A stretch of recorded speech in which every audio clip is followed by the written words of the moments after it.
आपसे गुजारिश करते हैं कि इस चैनल को आप जरूर सब्सक्राइब करें और अपने फ्रेंड्स के साथ इन वीडियोस को जरूर शेयर करें ताकि अहले बैत का पैगाम रहीम अस्सलामु अलल हुसैन व अला अली इब्न अल हुसैन व अला औलाद अल हुसैन व अला अस्हाब अल हुसैन।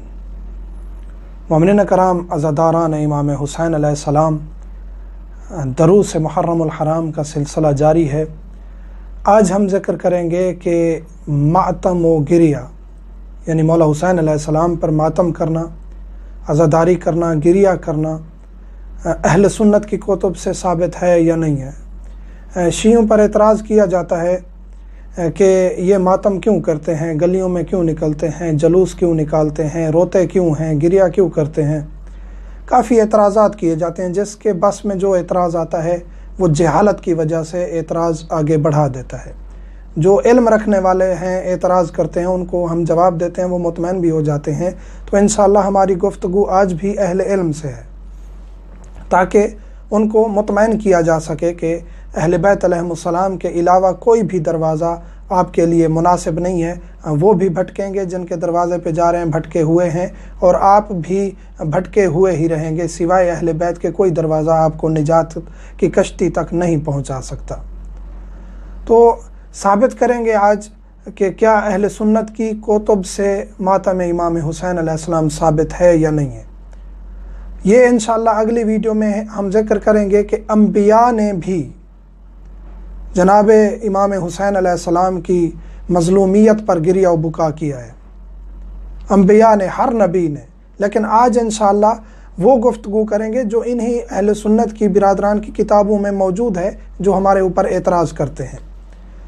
एक नहीं, मुतअद्दिद रिवायात मौजूद हैं। जनाब उम्मे सलमा के घर, इसी तरह उम्मुल मोमिनीन उम्महातुल मोमिनीन के घरों में, इसी तरह जनाब ज़हरा के घर में, इसी तरह मौला अमीर के घर में। ये मुख्तलिफ रिवायात मुख्तलिफ असनाद के साथ मुख्तलिफ मुहद्दिसीन ने नकल किए। एक नहीं, दर्जनों रिवायात मौजूद हैं। उनके हवाले भी दूंगा इंशाअल्लाह। जो अहले इल्म है वो तहकीक करेंगे। हज़रत आयशा उम्मुल मोमिनीन के घर, हज़रत उम्मे सलमा के घर, इसी तरह बाकी उम्महातुल मोमिनीन के घर, असहाब के मजमे में जहाँ भी जिब्राईल आते और मौला हुसैन अलैहिस्सलाम पर नज़र पड़ती, इसी तरह एक फ़रिश्ता जो बारिश बरसाता है वो आया। इसी तरह मुख्तलिफ मलाइका जो रसूल करीम के पास पैगाम लेकर आते और मौला हुसैन अलैहिस्सलाम को उनकी गोद में पाते, तो फिर वो कहते कि ऐ रसूल, आपके इस बेटे को मज़लूमियत और बेदर्दी के साथ कत्ल कर दिया जाएगा करबला के लकुदक सहरा में। फिर वहाँ से मट्टी भी उठा के जनाब रसूल करीम को देते थे। और इसी तरह जनाब उम्मे सलमा के साथ जब ये वाक़या पेश आया तो जनाब उम्मे सलमा को भी रसूल करीम ने ये मट्टी उठा के दी और कहा कि जब ये मट्टी सुर्ख हो जाए और खून में तब्दील हो जाए, समझ लेना मेरा बेटा हुसैन अलैहिस्सलाम कत्ल कर दिया गया है। तो ये रिवायात मुख्तलिफ़ किताबों में मौजूद हैं, जिनको हाफिज़ अहमद बिन हुसैन अल बैहकी, एक मुहद्दिस का नाम लिया है मैंने, दूसरे का नाम ले रहा हूँ। ये वो मुहद्दिसीन हैं जो मुवस्सक़ हैं अहले सुन्नत के नज़दीक, और इनकी मुख्तलिफ़ किताबें और हदीसें इनकी मुख्तलिफ़ किताबों में तवातुर के साथ मौजूद हैं। हाफिज़ अहमद बिन हुसैन अल बैहकी, हाफिज़ अबुल मुअय्यद अल ख़वारज़मी, हाफिज़ मुहिब्बुद्दीन अत्तिबरी, इन्होंने अपनी किताब ज़ख़ाइर अल उक़बा में लिखा है। इसी तरह सैयद महमूद अल शेखानी अल मदनी, इन्होंने अपनी किताब सिरातुस सवा में लिखा है। इसी तरह हाफिज़ कबीर अबुल कासिम अत्तिबरानी, इन्होंने अपनी किताब मौजम तिबरानी में लिखा है। बहुत मारूफ व मशहूर मुहद्दिस और किताब ये इनकी है। इसी तरह हाफिज़ हैसमी ने अपनी किताब मजमा में लिखा है, ये भी तिबरानी से नकल करते हैं। ये मुख्तलिफ रिवायात हैं, एक रिवायत नहीं है, मुख्तलिफ मकामात पर मुख्तलिफ रिवायात हैं। हज़रत उम्मे सलमा के घर अलग वाक़या हुआ, अलग फ़रिश्ता आया। जनाब आयशा उम्मुल मोमिनीन के घर अलग वाक़या हुआ। इसी तरह असहाब के घर, असहाब की महफ़िल में अलग वाक़या हुआ। जहाँ जहाँ इसी तरह रसूल खुतबा दे रहे हैं, असहाब को मौला हुसैन आते हैं और उसी वक्त अगर कोई फ़रिश्ता आता है तो ये ख़बर देता है। अलग अलग वाक़यात हैं, इन मुहद्दिसीन ने अपनी किताबों में नकल किए हैं।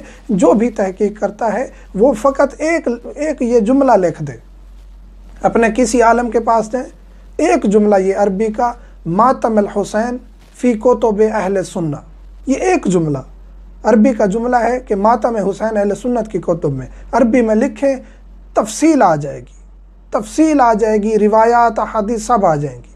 اسی طرح حافظ حیثمی نے اپنی کتاب مجمع میں، اسی طرح حافظ ابو القاسم بن عساکر الدمشقی نے اپنی کتاب تاریخ الشام میں، بہت معروف کتاب ہے، یہ تمام جو ہیں ان کے علاوہ بھی کافی روایات موجود ہیں جنہوں نے یہ نقل کی ہیں اور تواتر کے ساتھ یہ موجود ہیں۔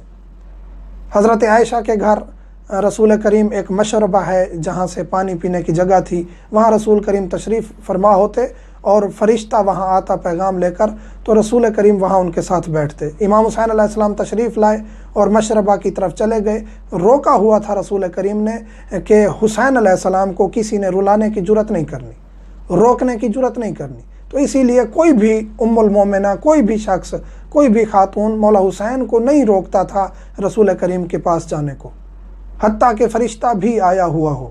تو مولا حسین جا کے گود میں بیٹھتے ہیں اور فرشتہ آتا ہے جناب جبرائیل اور فرماتے ہیں کہ یہ آپ کا بیٹا قتل کر دیا جائے گا کربلا کی زمین پر، اور پھر وہ مٹی اٹھا کے دیتے ہیں کربلا کی۔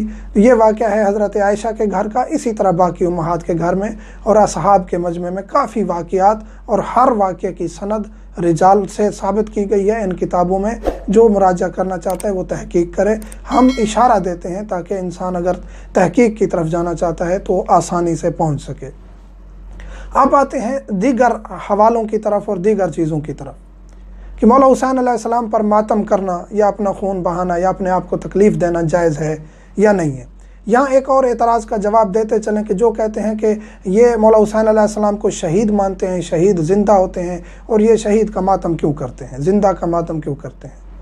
تو مولا حسین علیہ السلام ابھی اس وقت بھی شہید نہیں ہوئے تھے جب جناب رسول کریم نے متعدد بار گریہ کیا، متعدد بار اصحاب کے مجمع میں اصحاب چیخیں مار مار کے روتے تھے۔ ان کتابوں کی طرف رجوع کریں جو میں آپ کو حوالے دے چکا ہوں، اور یہ اصحاب حدیث کا آپ لکھیں گے، یہ جملہ کے ماتم الحسین فی کتب اہل سنہ لکھیں گے، تفصیل کے ساتھ آ جائے گا۔ رسول کریم نے گریہ کیا، اصحاب نے گریہ کیا، امہات المومنین نے چیخیں مار مار کے گریہ کیا۔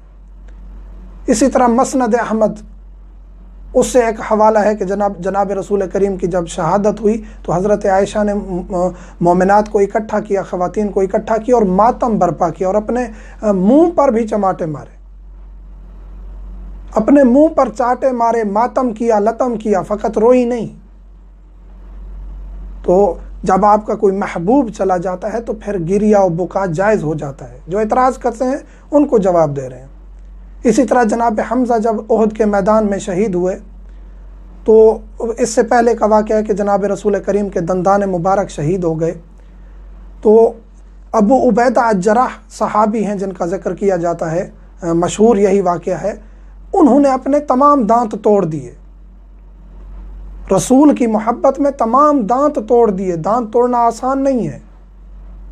آج بھی ایک انسان دانت نکلوانے جاتا ہے تو پہلے ڈاکٹر کو کہتا ہے جی مجھے ٹیکہ لگائیں، مجھے تکلیف ہوگی اگر آپ ایسے نکالیں گے۔ انہوں نے اپنے تمام دانت توڑ دیے خود ہاتھوں سے، خون بھی نکلا، تو رسول کی محبت میں دانت توڑے، خون نکالا، رسول نے اس صحابی کو دعا دی۔ اسی طرح جناب حمزہ جب شہید ہو گئے تو ان پر گریہ کرنے والی کوئی خواتین نہیں تھیں جنگ کے بعد، تو اصحاب نے خواتین کو، جو خواتین اپنے ورثاء پر گریہ کر رہی تھیں، انہوں نے خواتین کو کہا کہ رسول کے عزیز اور چچا جناب حمزہ جو بہت عزیز تھے رسول کو، ان پر گریہ کرنے والا کوئی نہیں ہے، آپ جائیں اور ان کی لاش مبارکہ پر گریہ کریں۔ اور وہ آئیں، انہوں نے ماتم کیا، گریہ کیا جناب حمزہ پر، اور رسول کریم صلی اللہ علیہ وآلہ وسلم نے ان کو دعا دی۔ یہ وہ واقعات ہیں جو ہمیں درس دیتے ہیں کہ گریہ کرنا مولا حسین علیہ السلام پر جائز ہے، باعث ثواب ہے، اور اس سے رضائے رسول کریم اور رضائے جناب زہرا حاصل ہوتی ہے۔ تو اعتراض کرنے والوں کو امید ہے کہ یہ جواب کافی ہوں گے، اور انشاءاللہ ہم اگلی ویڈیو میں ذکر کریں گے کہ ماتم، زنجیر زنی، خون نکالنا، اس کا اجر کیا ہے، اور اہل بیت علیہم السلام نے اس کے بارے میں کیا فرمایا ہے۔ مومنین سے ملتمس ہوں مجھے، میرے بچوں کو اور والدین کو دعاؤں میں یاد رکھا کریں۔ والحمدللہ رب العالمین۔